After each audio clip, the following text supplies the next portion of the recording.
Hello! On se retrouve pour la correction de la compréhension orale que vous aviez à faire cette semaine, qu'on avait commencé en classe, et qui s'appelait The Red Planet. On avait vu que The Red Planet, c'était le surnom donné à Mars, et surnom se dit nickname.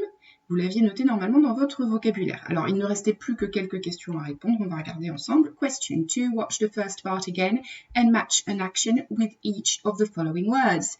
Vous regardiez la vidéo, vous essayiez de repérer l'un de ces mots. Always, toujours. Ancestors, ancêtre. As soon as, dès que.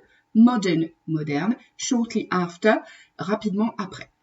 Et donc, les verbes et les actions qu'on avait, c'était always, hope, ancestors, looked, as soon as, understood, modern, fascination, shortly after, publish.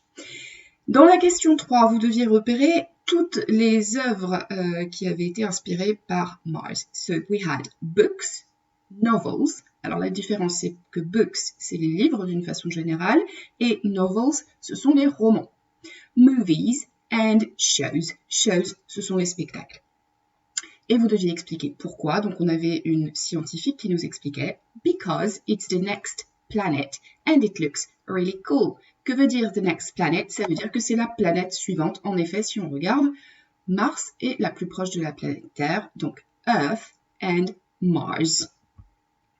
Alors, si on revient à notre document, vous deviez enfin écrire un petit paragraphe qui soit intéressant pour le cours de physique générale, puisque vous savez que on travaille sur l'anglais euro avec le cours de physique. On va lire ce que je vous propose.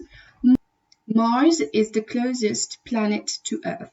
For a long time, many people have wanted to go to Mars. With old telescopes, people could see a red dot, which fascinated them. Percival Lowell built his own observatory, and he was convinced that there was life on Mars. Nowadays, scientists still wonder if there is something special on planet Mars. Alors, je vous ai surligné ici le present perfect. Qu'est-ce que c'est le present perfect ?